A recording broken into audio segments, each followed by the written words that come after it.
Hidden under a stone throughout the long winter months lies the newt, dull at this time of the year, both in brain and in appearance, unwilling to stir, but not quite insensible. There is nothing now to tempt the queer little creatures to move.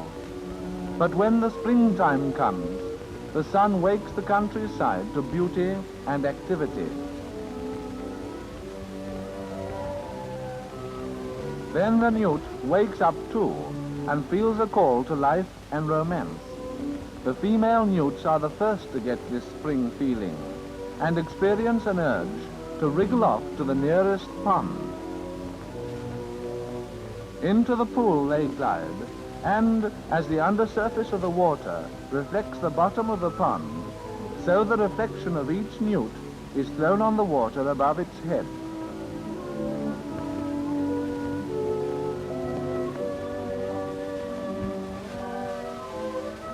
Newts are amphibious and can live just as well in water as on land. In the pond, they soon lose their dull winter appearance and become very attractive in spotted suitings that are all the rage at this time of year. They hunt greedily about for insects and worms, which they devour in order to grow fatter, for gentlemen newts are like the owners of eastern harems and admire a tendency to plumpness. This lady is certainly leaving no worm unswallowed in order to achieve sex appeal.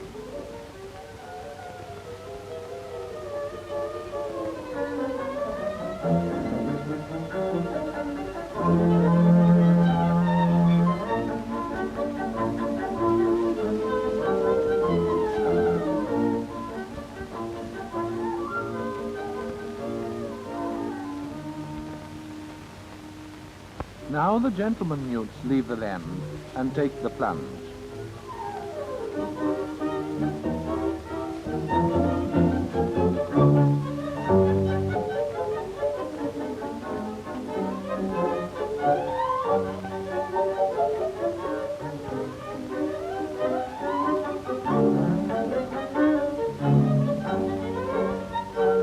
The coats they wear to go a-wooing are amazingly attractive, all glittering and brightly colored. Their chief decoration is, however, a wonderful crest which runs along the back from head to tail.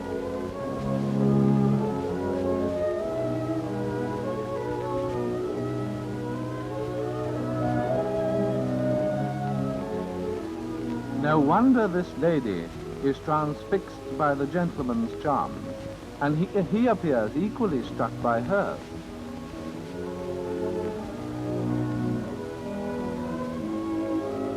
For a brief time, the pond is the honeymoon home of the newts, a center of romance. But alas, in the newt world, marriage is brief and divorce certain. One by one, the newts leave the pond, hardly pausing to cast one longing, lingering look behind before they take once more to dry land.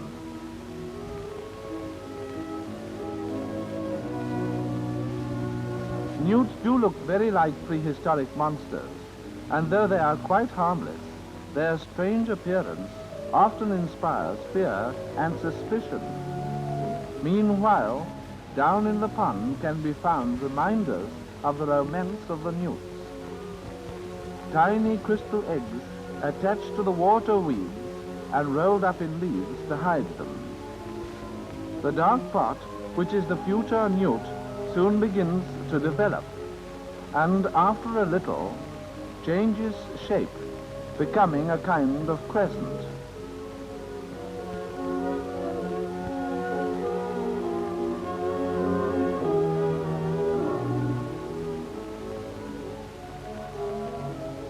Of course, this picture is very much magnified.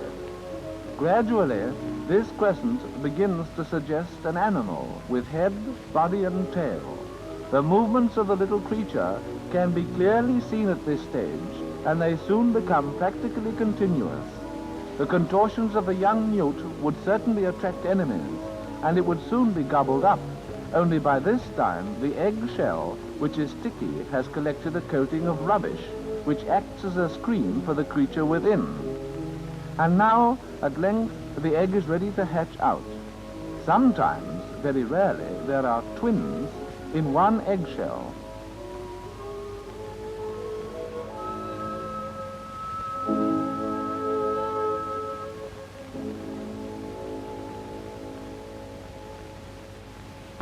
The newt, when it hatches, usually forces its way suddenly through the egg, which is still fastened to the water weed. Sometimes, however, the inner shell of the egg falls out of the dirty outside cover, and in this case, the newt hatches out even more quickly. A newly hatched newt tadpole is just a head and a tail. There are no limbs of any kind, but on each side of the head is a bunch of gills through which the tadpole breathes. Soon, a pair of forelegs appears. These legs are very easily broken and do not in any way improve the appearance of their owner. Next come the hind legs. If you look carefully, you can see some tadpoles in the picture have got their hind legs. The others have got them just showing on each side of the tail, but not yet grown. The one in the middle now has all four legs fully developed. Gradually, the tadpole grows more attractive in appearance. It is now perfectly equipped for enjoying life in the pond, having a powerful tail with which to swim and well-formed limbs on which it can scramble about among the water weeds. Each tiny foot is perfectly made, though so delicate and transparent that we can see the blood circulating through the tips of the toes.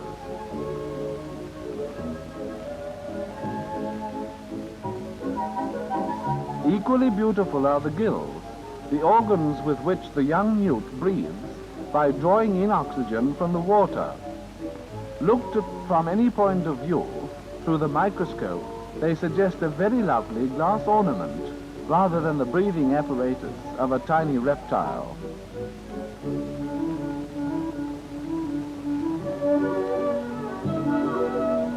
But the gills gradually get smaller as air-breathing lungs develop inside the tadpole, which is now rather plain in appearance.